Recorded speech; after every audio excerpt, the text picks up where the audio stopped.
terguncang. Darah mengalir deras. Tetesan keringat serasa titik-titik darah yang keluar. Membasahi tanah yang gersang, tubuh terkulai. Jiwa terguncang keras, secerca harapan pun sirna.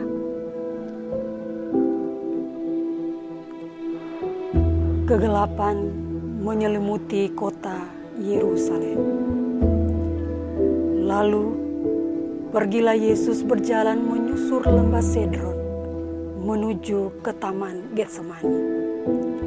Yesus masuk ke taman itu dengan membawa Petrus dan kedua anak Zebedeus, Yohanes dan Yakobus.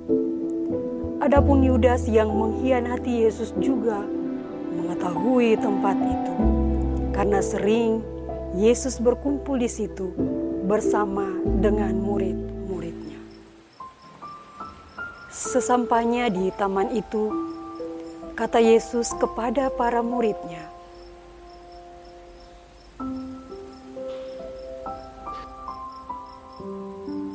"Duduklah di sini, sementara aku berdoa. Hatiku sangat sedih seperti mau mati rasanya. Tinggallah di sini dan berjaga-jagalah dengan aku." Ia maju sedikit, lalu sujud berdoa. Katanya, "Ya Bapa, jikalau sekiranya mungkin, biarlah cawan ini lalu daripada aku. Tetapi janganlah seperti yang ku kehendaki, melainkan seperti yang Engkau kehendaki." Setelah itu, ia kembali kepada murid-muridnya, dan didapatinya mereka sedang tidur. Lalu ia berkata kepada Petrus, "Tidakkah kamu sanggup berjaga-jaga 1 jam dengan aku? Berjaga-jagalah dan berdoalah, supaya kamu jangan jatuh dalam pencobaan. Roh memang penurut, tetapi daging ini lemah." Lalu ia pergi untuk kedua kalinya dan berdoa. Katanya, "Ya Bapakku, jikalau cawan ini tidak mungkin lalu, kecuali apabila aku meminumnya, jadilah kehendak-Mu." setelah itu ia kembali kepada murid-muridnya itu, dan didapatinya mereka sedang tidur, sebab mata mereka sudah berat. Ia membiarkan mereka di situ, lalu pergi berdoa untuk ketiga kalinya dan mengucapkan doa yang itu juga. Sesudah itu ia datang kepada murid-muridnya dan berkata kepada mereka, "Lihat, saatnya sudah tiba bahwa Anak Manusia diserahkan ke tangan orang-orang berdosa. Bangunlah, mari kita pergi. Dia yang menyerahkan aku sudah dekat." Tak lama setelah Yesus yang sedang berdoa, datanglah Yudas, salah seorang dari ke-12 murid itu. Dan bersama-sama dia ada serombongan orang yang membawa pedang dan pentung, disuruh oleh imam-imam kepala, ahli-ahli Taurat dan tua-tua. Orang yang menyerahkan Yesus telah memberitahukan tanda itu kepada mereka. Orang yang akan kucium itulah dia. Tangkaplah dia dan bawalah dia dengan selamat. "Siapakah yang kalian cari?" "Yesus dari Nazaret." "Akulah dia." "Hai Yudas, apakah engkau menyerahkan Anak Manusia dengan ciuman?" "Salam ya Rabi." "Hianat." Melihat hal itu, terjadilah perang antara murid-murid Yesus dan para penjaga bait Allah. Petrus akhirnya pun mengeluarkan sebuah pedang dan menghunus pedangnya serta memotong telinga salah seorang hamba imam besar hingga mati. Hamba itu bernama Malkus. Petrus, sarungkanlah pedangmu. Tanpa ada sedikit rasa ampun, para algojo tetap menangkap Yesus dan mengiringnya ke hadapan imam besar.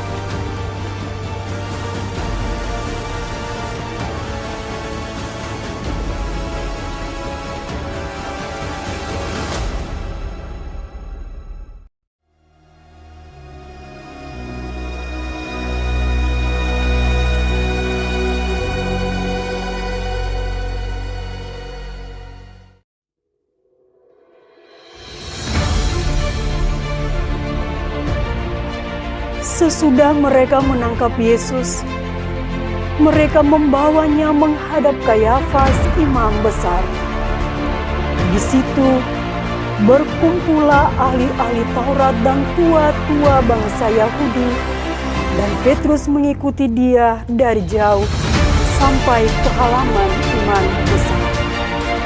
Dan sesudah masuk ke dalam, ia duduk di antara pengawal untuk melihat kesudahan perkara itu.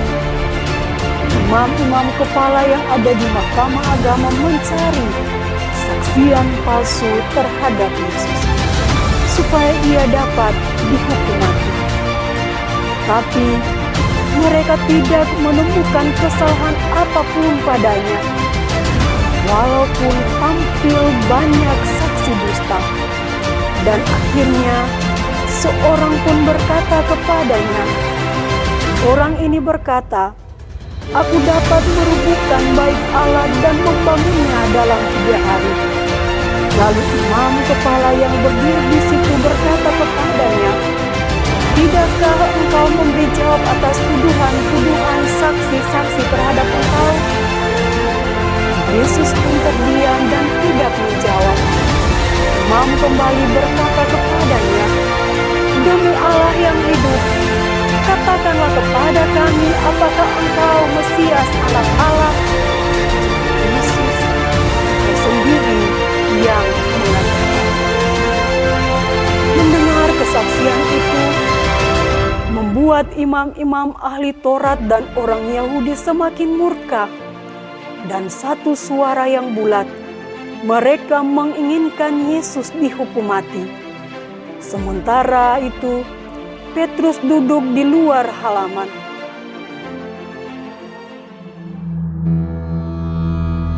Mendengar kesaksian itu, membuat imam-imam, ahli Taurat, dan orang Yahudi semakin murka. Dan satu suara yang bulat, mereka menginginkan Yesus dihukum mati. Sementara itu Petrus duduk di luar halaman. Maka datanglah seorang hamba perempuan kepadanya, katanya, "Engkau juga selalu bersama-sama dengan Yesus orang Galilea itu." Tetapi ia menyangkal di depan semua orang, katanya, "Aku tidak tahu apa yang engkau maksud." Ketika ia pergi ke pintu gerbang, seorang hamba lain melihat dia dan berkata kepada orang-orang yang berada di situ, "Orang ini bersama-sama dengan Yesus. Orang ini bersama-sama dengan Yesus orang Nazaret itu." Dan ia menyangkalnya pula dengan bersumpah, katanya, "Aku tidak mengenal orang itu." Tidak lama kemudian, orang-orang yang ada di situ datang kepada Petrus dan berkata, "Pasti engkau salah seorang dari mereka. Itu nyata dari bahasamu." Maka mulai Petrus mengutuk dan bersumpah. Sekali lagi Petrus menjawab, "Tidak, aku tidak mengenal orang itu." Dan pada saat itu berkokoklah ayam.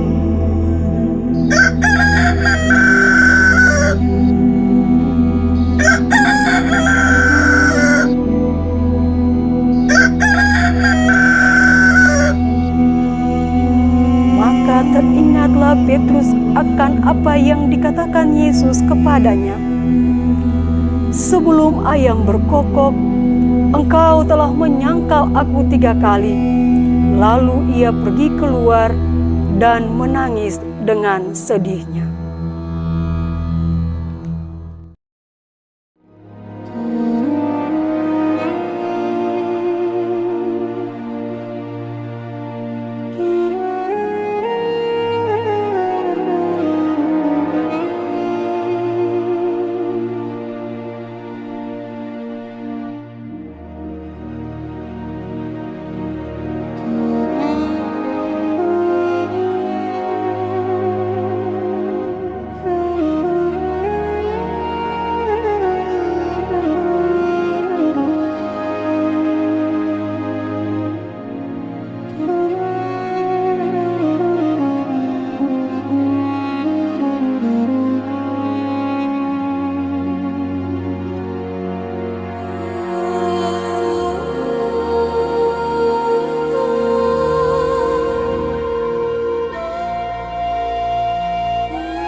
Pagi-pagi benar, imam-imam kepala bersama tua-tua dan ahli-ahli Taurat dan seluruh mahkamah agama sudah bulat mufakatnya.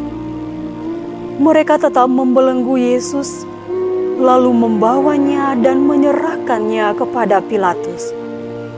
Selama perjalanan menuju istana Pilatus, ternyata beberapa murid Yesus ada yang turut serta mengikutinya. Salah satunya adalah Petrus. Genaplah yang tertulis pada kitab suci, bahwa sebelum ayam berkokok, Petrus akan menyangkal Yesus sebanyak 3 kali. Mengingat akan apa yang pernah dikatakan Yesus, sungguh membuat hati Petrus hancur dan menyesal.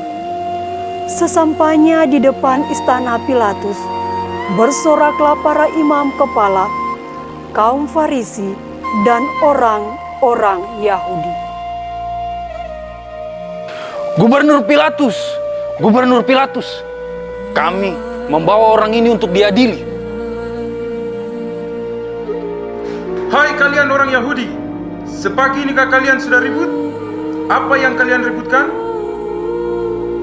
Kami di sini untuk mengadili orang yang menentang kaisar dan mengaku dirinya putra Allah. Kami lihat beberapa hari yang lalu, kalian mengeluh-elukan dia sebagai Raja Agung. Kenapa sekarang berbalik melawan dia? Karena itulah kami membawa orang ini untuk diadili dan dihukum mati. Siapakah orang yang kalian bawa kemari? Dan apa tuduhanmu atas orang ini? Tuhan harus menghukum ia, sebab ia telah menghasut orang banyak untuk melakukan pemberontakan. Ia mengatakan bahwa dirinya adalah raja, maka melawan kaisar. Ia mengakui dirinya adalah putra Allah. Ia menghujat Allah. Hukum dia. Tentu saja orang ini tidak kami serahkan kepada Tuhan seandainya ia tidak berbuat suatu kesalahan.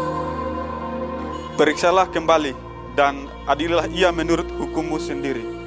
Kami tidak mempunyai kuasa untuk menjatuhkan hukuman mati. Baiklah, aku akan bertanya pada orang ini. Apakah engkau raja orang Yahudi? Apakah pertanyaan itu timbul dari pikiran Tuhan sendiri? Ataukah Tuhan dengar dari orang lain yang mengatakan itu tentang aku? Apakah aku seorang Yahudi? Bangsamu sendiri serta imam kepala menyerahkan engkau kepadaku? Kerajaanku bukan di dunia ini. Jika itu benar, para hambaku akan melawan penangkapan ini. Tapi kerajaanku berada di tempat lain. Jadi benar, engkau raja? Kau sendiri yang mengatakannya. Aku terlahir dan datang ke dunia ini untuk bersaksi tentang kebenaran.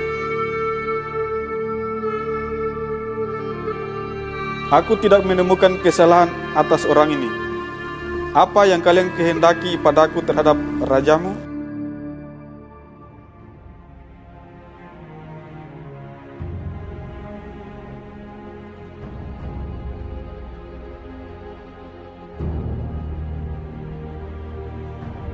Dia bukan raja kami. Tidak memiliki raja seperti dia. Hukum dia. Raja kami adalah Kaisar. Salibkan dia. Jika engkau tidak menghukumnya, engkau bukanlah sahabat Kaisar. Orang ini tidak mempunyai kesalahan apapun, tetapi bawalah dan cambuklah dia, lalu aku akan membebaskannya.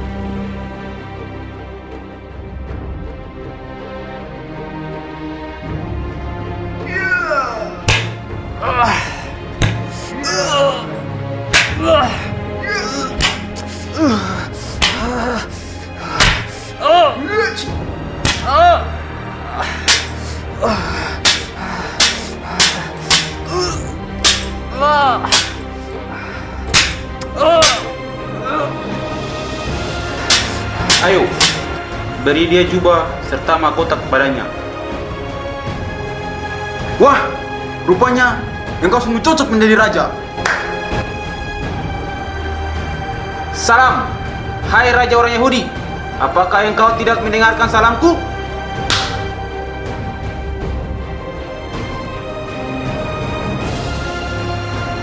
Telah menjadi kebiasaan untuk membebaskan satu orang hukuman pada tiap hari raya itu, menurut permintaan orang banyak.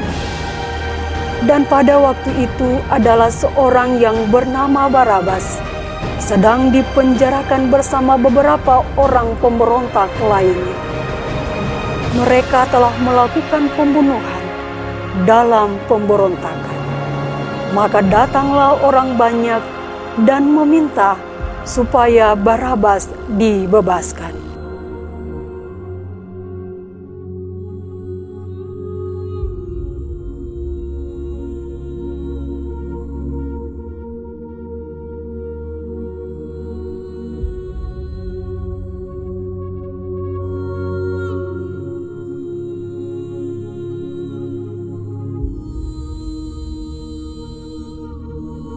Dengar, biasanya menjelang hari raya Paskah Yahudi, aku membebaskan seorang tahanan bagimu.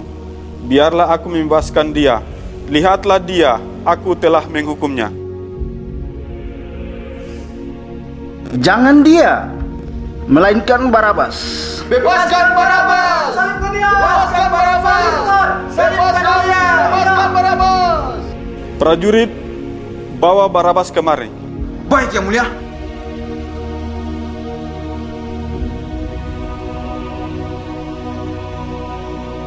Sekali lagi, aku berkata kepadamu, mana yang engkau kehendaki untuk aku bebaskan? Barabas ataukah Yesus, Raja bangsa Yahudi? Bebaskan Barabas! Salibkan dia! Bebaskan Barabas! Bebaskan dia! Bebaskan Barabas!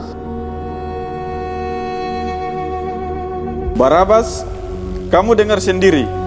Hari ini kamu bebas. Prajurit, lepaskan Barabas. Baik, Yang Mulia. Dasar orang bodoh. Kalian menginginkan aku bebas?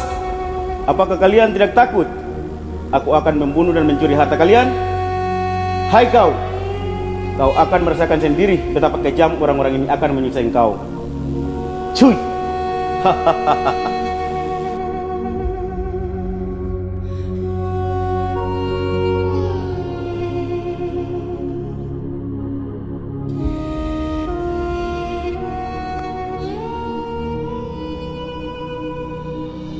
Tidak ada alasan bagi Pilatus untuk menghukum Yesus. Akan tetapi, karena desakan dari rakyat dan imam kepala, akhirnya hal itu pun ia lakukan.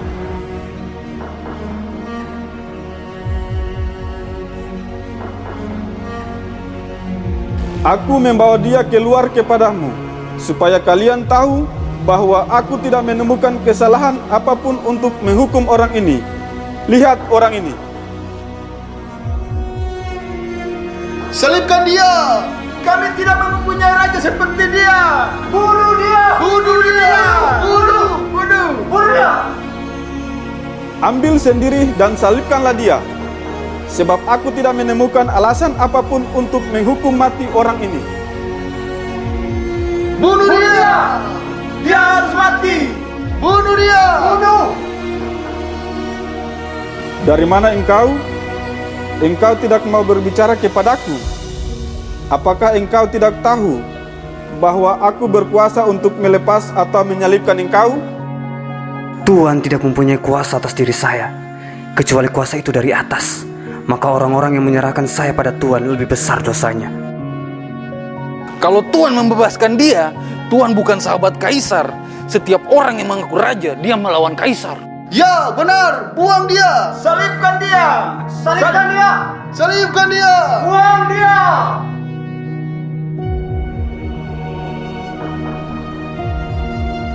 Aku tidak bertanggung jawab atas darah orang ini. Prajurit, bawa orang ini kepada orang Yahudi untuk disalib. Baik, Yang Mulia. Prajurit, jangan lupa tempelkan tulisan ini di kayu salib tempat Raja Yahudi ini. Gubernur Pilatus, janganlah engkau menulis raja orang Yahudi. Kami tidak memiliki raja seperti dia yang mengaku putra Allah. Sekali kutulis, tetap kutulis. Prajurit, laksanakan. Baik, Yang Mulia.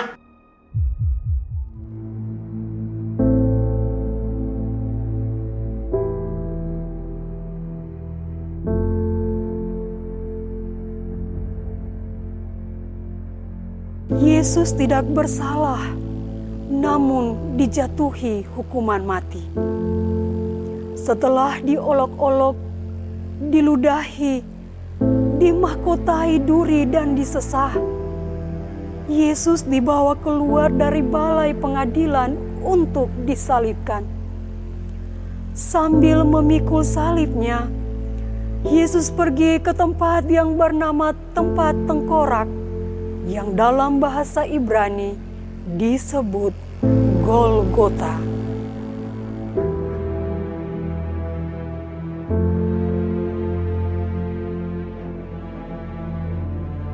Ayo prajurit, bukalah mantelmu itu. Di mana salibnya?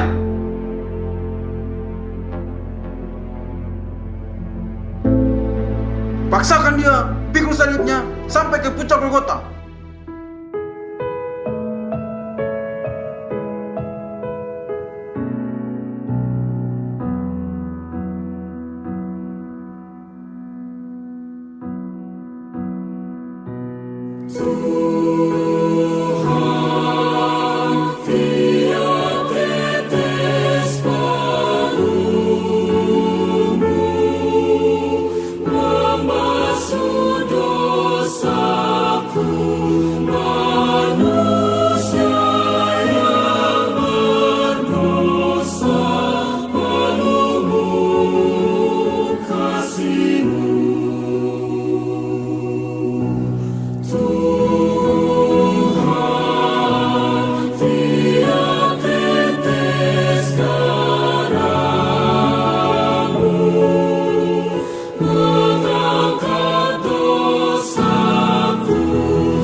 Di tengah perjalanannya, Yesus pun jatuh untuk pertama kalinya.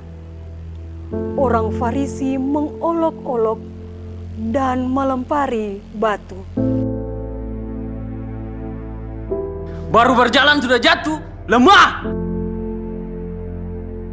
Dia hanya berpura-pura itu. Bangunkan dia. Bangun! Cepat, bangun!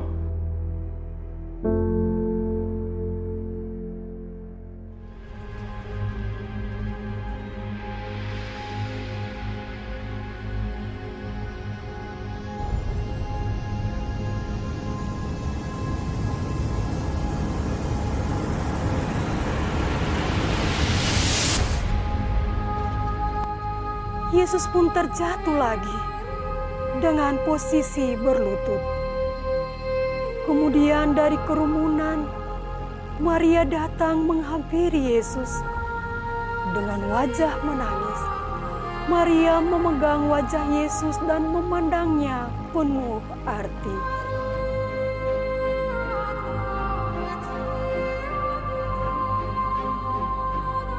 Ibu, mengapa engkau menangis?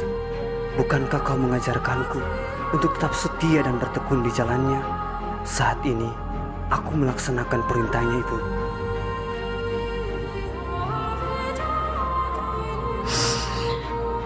Anakku, anakku, aku di sini bersamamu.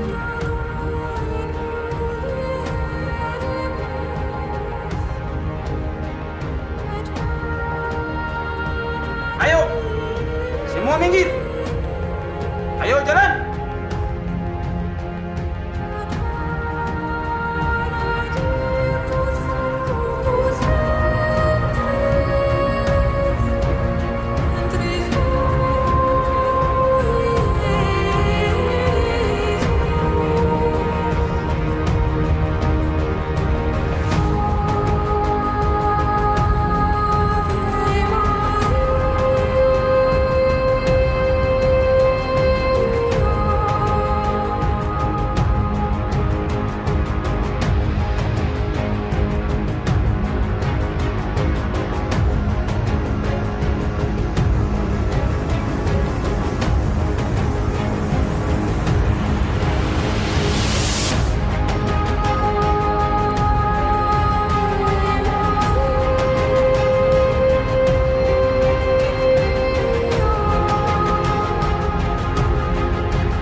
tempat yang dituju masih jauh, dan Yesus yang tengah berjalan tertatih-tatih akhirnya membuat para prajurit menjadi khawatir jika Yesus tak mampu melanjutkan perjalanan ke Golgota.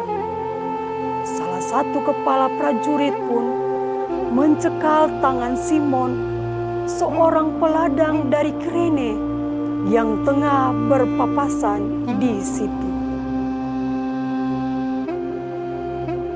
Hei kamu, ke sini! Tidak, jangan aku, yang lain saja. Cepat, sini! Bantu dia! Mengapa aku? Ada banyak orang di sini. Mengapa harus aku yang membantu dia? Aku lelah seharian bekerja. Aku pun bukan orang sini. Aku tidak sengaja lewat jalan ini. Lalu mengapa aku?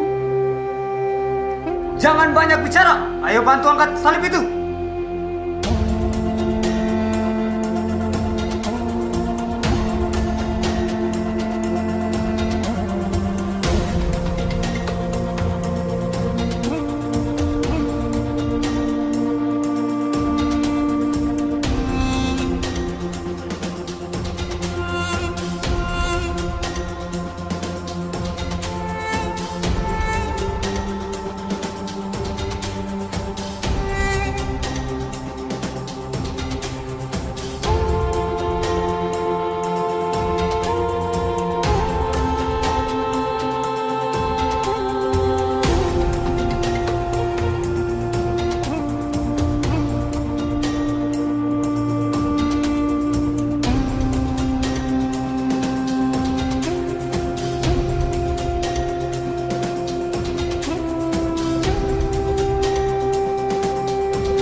Simon memanggul salib untuk Yesus, sementara Yesus berjalan sempoyongan di depannya. Caci maki, tendangan, dan cambukan masih menghujam badannya.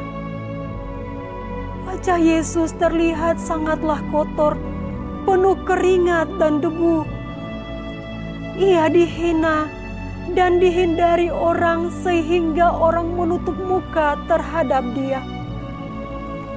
Dari banyaknya kerumunan orang di sana, terlihat salah seorang wanita keluar dari kerumunan. Wanita itu ialah Veronika. Wajah ini penuh luka dan darah. Perkenankan hamba mengusap wajah-Mu, Tuhan.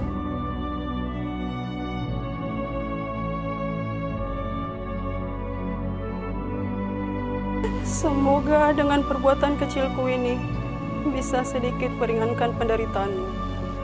Janganlah kau bersedih. Biarlah salib ini aku pikul sendiri.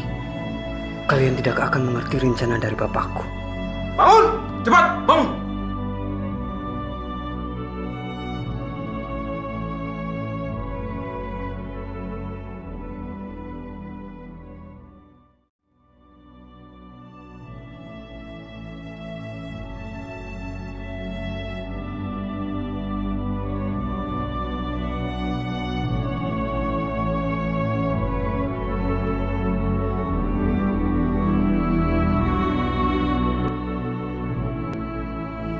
Meskipun sudah ditolong oleh Simon orang Kirene, tubuh Yesus tidak bertambah segar. Perjalanan masih jauh. Yesus semakin payah. Untuk kedua kalinya, Yesus jatuh. Meskipun begitu, ia bangun lagi, meneruskan perjalanannya tanpa mengeluh.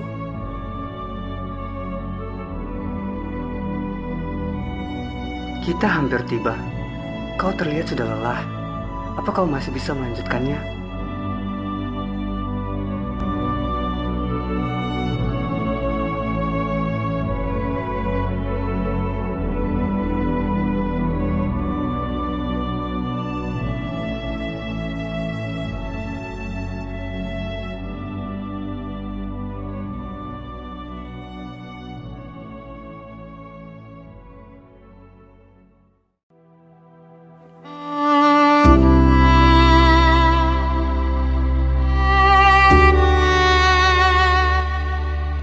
Setelah melanjutkan perjalanannya, Yesus pun melewati beberapa kerumunan wanita yang mulai melihat dirinya disiksa. Yesus pun berhenti di depan mereka dan memandang wanita-wanita itu dengan penuh arti. Kenapa orang ini hingga dihukum begitu hebatnya? Apa salahnya? Hingga begitu berat siksa yang diterimanya. Dosa apakah orang tuanya hingga anaknya menderita seperti ini? Hai putri-putri Yerusalem, janganlah kamu menangisi aku, melainkan tangislah dirimu sendiri dan anak-anakmu.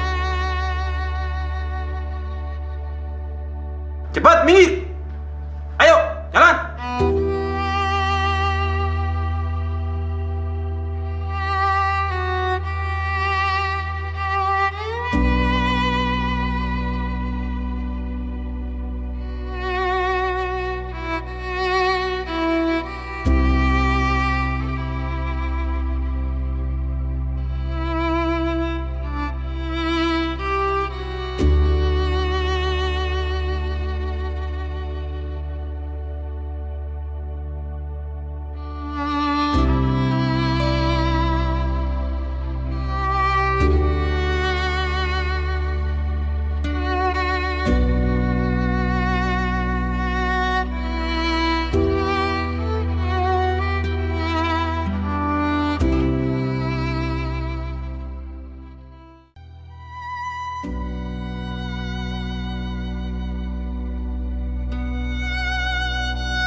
Tubuh Yesus semakin lemah, tidak mampu menahan beban salib yang berat.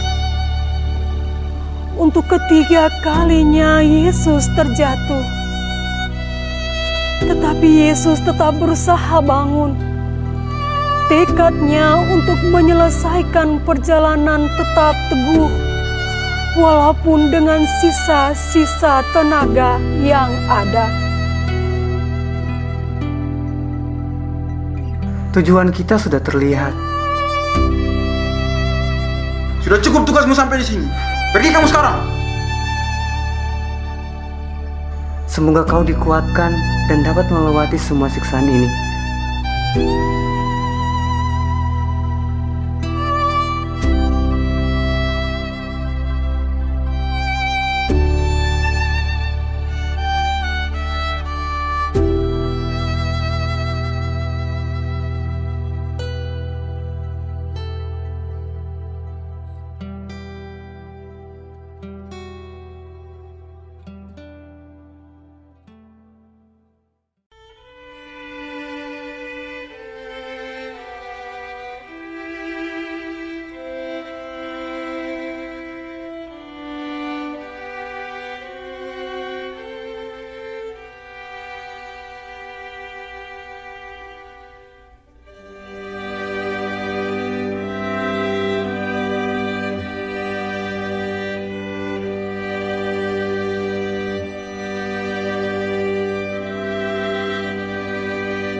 Yesus sesudah sampai di Golgota. Para prajurit mempersiapkan tempat penyaliban dan menyeretnya dengan paksa. Lalu melucuti jubahnya. Yesus dicampakkan sendiri. Beberapa prajurit menyiapkan salib dan prajurit yang lainnya malah berebut jubah Yesus. Akhirnya mereka bermain undi dan seorang prajurit menang undian. Seperti ada tertulis pada kitab suci. Sebelumnya salib Yesus diangkat oleh beberapa prajurit dari pundak Yesus. Setelah itu membuka pakaian Yesus dengan begitu kasar. Angkat tanganmu. Daripada kita saling beribut, adilnya kita potong saja menjadi 4 bagian untuk masing-masing kita. Janganlah kita membaginya menjadi beberapa potong, tetapi baiklah kita membuang undi untuk menentukan siapa yang mendapatkannya.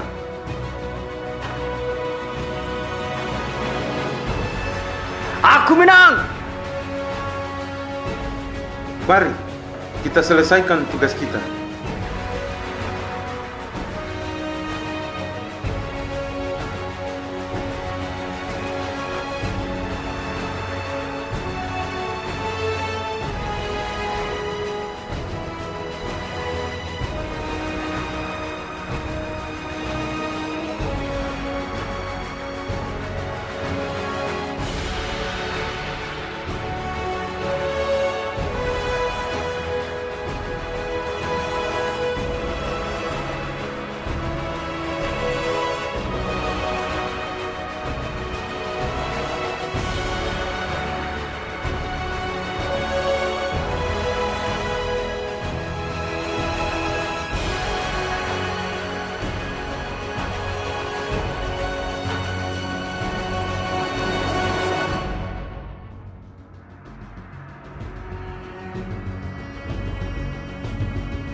Bersamaan dengan Yesus, terdapat dua penjahat yang juga disalibkan pada saat itu.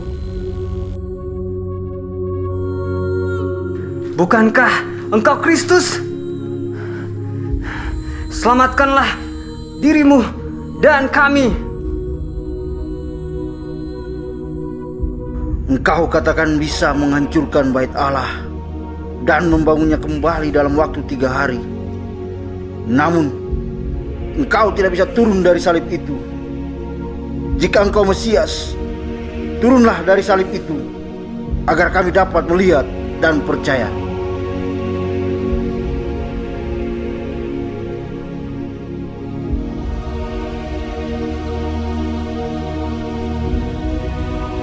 Bapa, ampunilah mereka, sebab mereka tidak tahu apa yang mereka perbuat.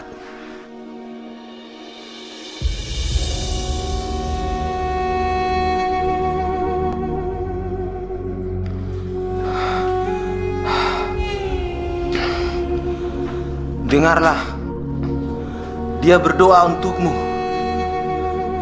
Tidakkah engkau takut kepada Allah? Sebab engkau menerima hukuman yang sama.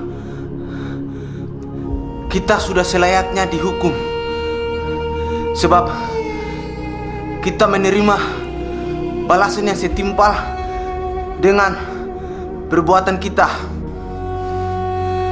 Tetapi orang ini tidak berbuat sesuatu yang salah. Aku ikhlas dengan hukuman yang aku terima.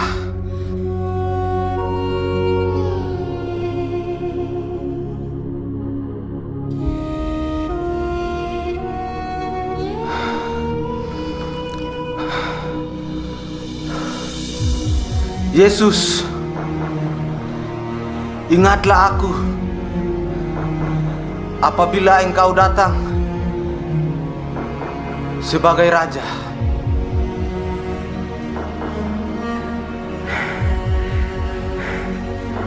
Aku berkata kepadamu, sesungguhnya hari ini juga engkau akan ada bersama-sama dengan aku di dalam Firdaus.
Memandang dari salib, Kristus melihat orang yang dikasihinya, yaitu ibunya, Bunda Maria, saudara ibunya, Maria istri Kleopas, Maria Magdalena, dan muridnya yang terkasih, Yohanes.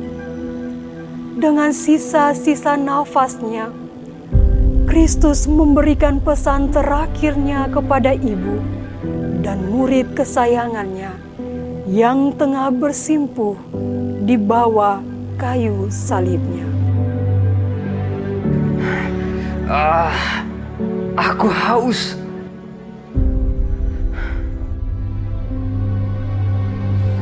Mendengar perkataan Yesus, salah seorang prajurit pun mengambil bunga karang yang ditusukkannya pada sebatang bulu. Kemudian mencelupkannya ke wadah yang berisikan anggur asam dan mengarahkannya di depan mulut Yesus. Mendengar perkataan Yesus, Yohanes menerima Maria sebagai ibunya dan begitu juga sebaliknya.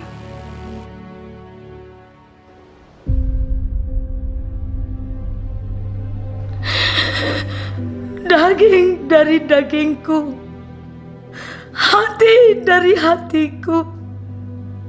Biarkan aku mati bersamamu.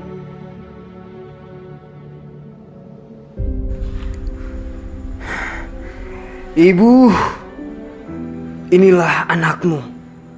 Dan kau Yohanes, inilah ibumu.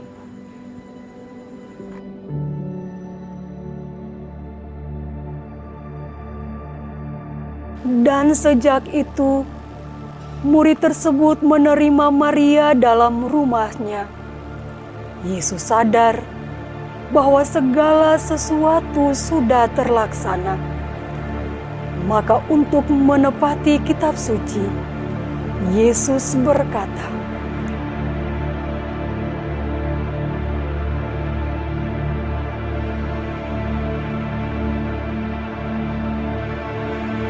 Eli, Eli lama sabachthani.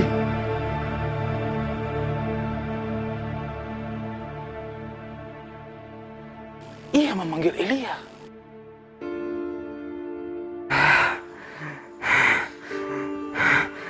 Sudah selesai. Ya Bapa, ke dalam tanganmu kuserahkan nyawaku.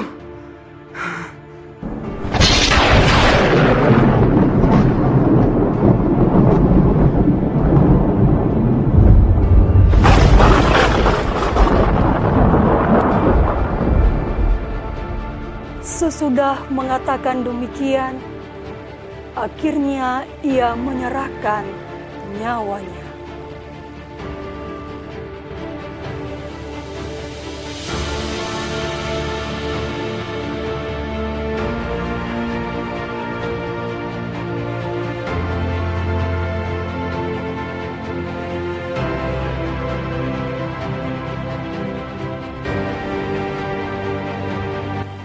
Kejadian itu disaksikan dengan jelas oleh para prajurit dan semua orang yang berada di sekitar salib Yesus. Para prajurit dan orang-orang pun berlarian ketika merasakan adanya getaran gempa bumi. Hanya tersisa kepala prajurit di dekat salib Yesus. Dengan penuh rasa heran, kepala prajurit memutuskan untuk menusuk lambung Yesus untuk membuktikan apakah Yesus sudah mati. Seketika keluarlah darah dan air dari lambung Yesus. Kepala prajurit terus menatap Yesus yang tergantung di kayu salib.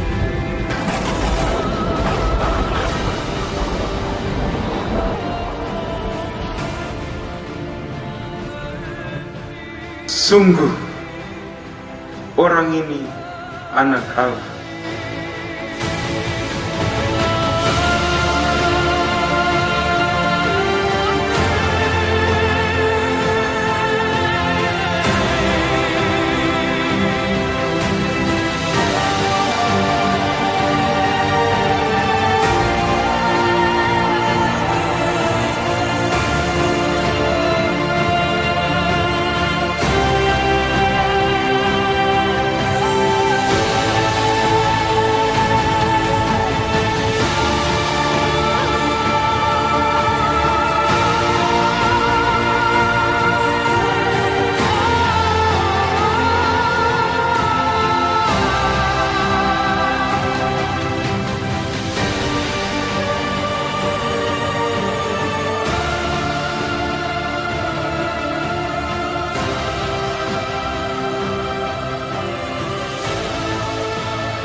Dekat salib Yesus, berdirilah Maria ibunya, saudara ibunya, Maria istri Kleopas, dan Maria Magdalena.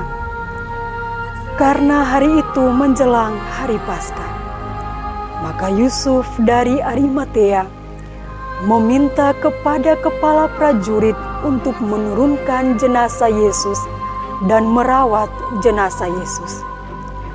Dan pada saat penurunan jenazah Yesus, Maria yang tidak dapat membendung kesedihannya, ia pun memohon untuk dapat memeluk jenazah Yesus sekali lagi.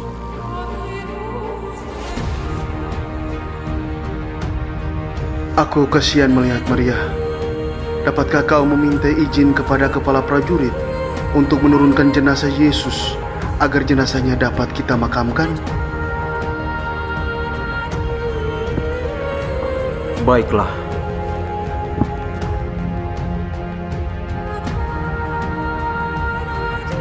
Dapatkah aku meminta jenazah Yesus?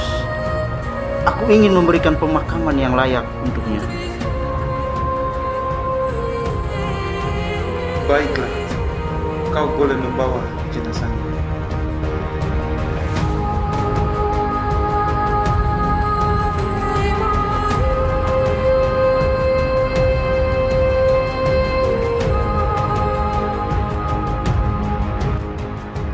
Para murid mengambil jenazah Yesus, mengafani dengan kain lenan, dan meminyakinya dengan rempah-rempah menurut adat orang Yahudi.